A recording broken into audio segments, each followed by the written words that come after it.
Welcome back to Newsfeed PM. Let's get into some business news now. Making it to the executive level at the country's top entities is still a struggle for many women in the country. A study by shareholder activist group Just Share has shown that just 23% of executive positions in the top 40 of the JSE companies are filled by women.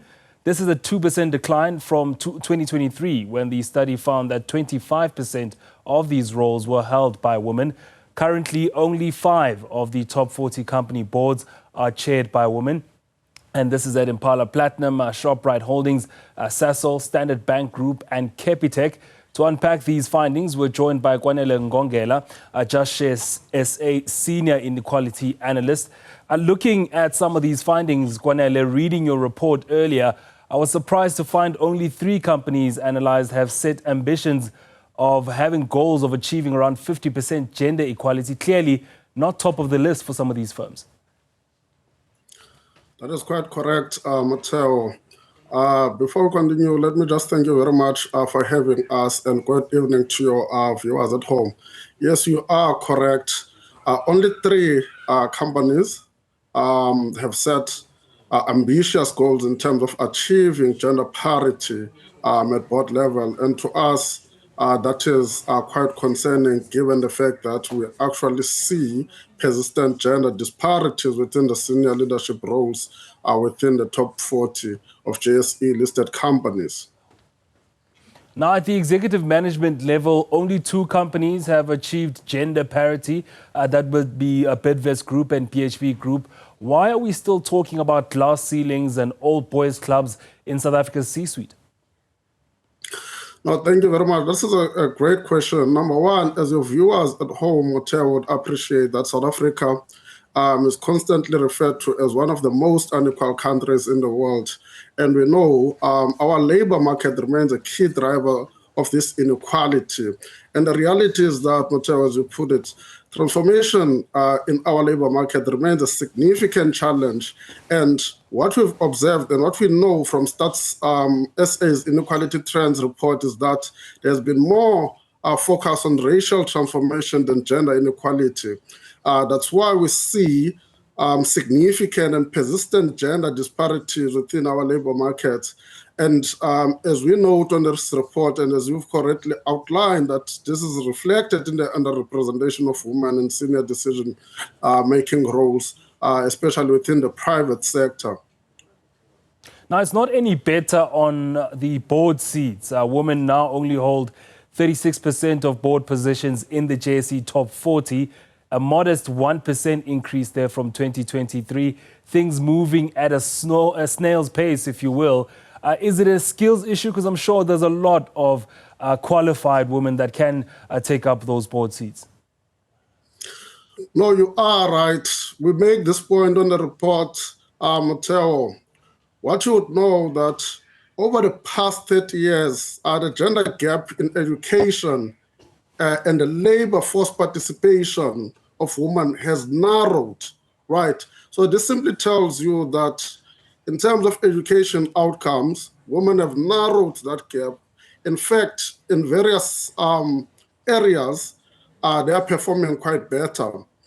There is stats that we are also citing on the report. And also, in terms of their participation within the labor market, we are seeing increasingly women coming into the labor force. As a result, 46% of our economically active participation, 46% are women. So there is no shortage of women who are capable and skillful women. The problem remains that there is this proverbial sticky floor effect. Why? Because we see in the unskilled level within our labor markets, we have a lot of women there. This simply means if you start at the bottom, Matteo, it was definitely difficult for you to climb up the ranks from unskilled, semi-skilled, junior to middle management, up to senior and top management. Even those women who make it to senior management, we understand from the report which is recently released by the Commission of Employment Equity, that there is this proverbial, again, glass ceiling.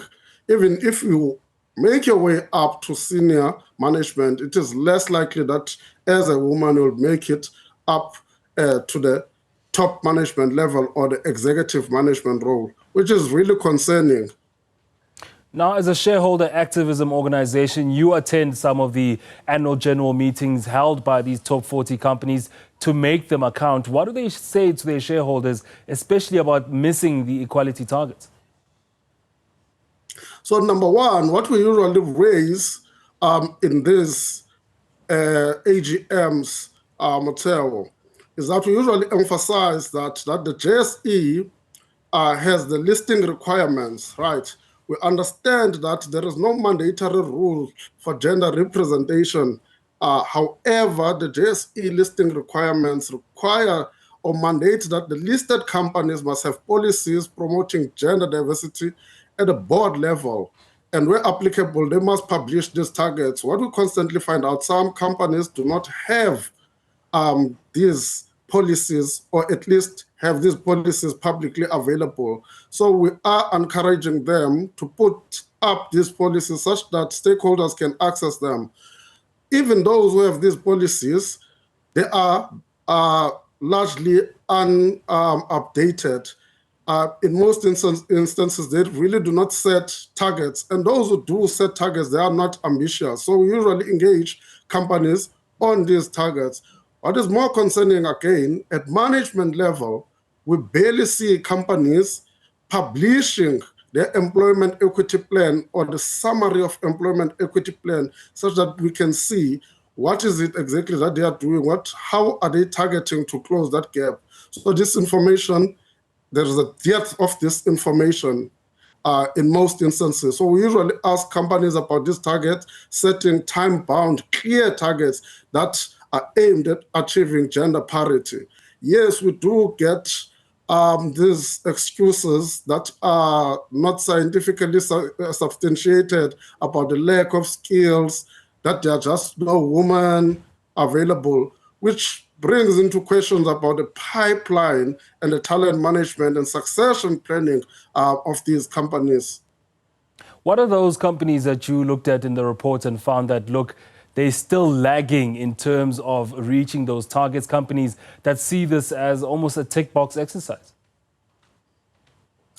No, I would, without the risk of naming on the program these companies, but this report is publicly available for your viewers just to look at them. I mean, if it's publicly available, you can name some of the companies like Remgro, for instance. I saw came in quite lower. And as a JSE participant, especially in the top 40, they should be adhering at least to what the JSE is saying in terms of that policy. No, definitely. The point that I want to make about overall progress is that there are incremental progresses in some companies, but overall, if you're looking across the sectors, there is no progress. We note, for instance, before I go to those companies that are performing not so well, is that a company like Bidvest, since last year, has done well, for instance, in terms of executive representation and board representation. But we are seeing a huge decline in companies such as Process in terms of executive management. We're also seeing at Harmony Gold minus 15% basis points in terms of gender representation at executive management. Equally, companies such as Combiner Financial Richmond, we see a decline in executive management. Also, in retail, Woolworths, there's a minus 12% decline in executive management. So the list goes on, but those are some of the companies which registered big declines, including Growth Point, Aspen, the pharmaceutical company. We're also seeing that decline at Anglo American Platinum of 9%. So the list goes on, and a huge 24% decline at Naspers in terms of executive management. So these are concerning stats, because these are just not stats. They just speak to broader structural issues which still impede meaningful participation of women within our labor market, and we should be concerned. These companies are mostly answerable to the JSE in terms of the listing requirements, as you said earlier. Do you think the local boss has enough teeth to make them accountable? Because it simply seems like they're just passing through. Of course, it's something that we have raised with the JSE several times. And we understand that, as I've mentioned before, that the JSE in its listing requirements doesn't have a mandatory rule for gender representation. However, we know it's one of the co-founders of the Sustainable Stock Exchanges, which recommends that stock exchanges should have a mandatory rule for gender representation at board level. And we are seeing in various jurisdictions, especially in the European Union, where companies will be required to have mandatory gender representation. We are also seeing that various stock exchanges in the African continent does have a mandatory rule for women representation. And we've engaged the JSE with this. What is more concerning, even in its current form, they are saying that companies must have policies, and they are using very sleek wording, and they say, where applicable or if applicable, they must have gender diversity targets. Now, if that if applicable remains very ambiguous, and we've asked them, are you holding these companies responsible? And they've deferred that the responsibility to our shareholders and says shareholders who must hold these companies accountable. Whilst they are saying this, we are also engaging the shareholders, or at least the big institutional investors in South Africa. The challenge is that they also remain untransformed. Even the people who ought to hold these investee companies in the top 40. Yeah. All right. That was Kwanele Ngogela, Just Share SA, Senior Inequality Analyst.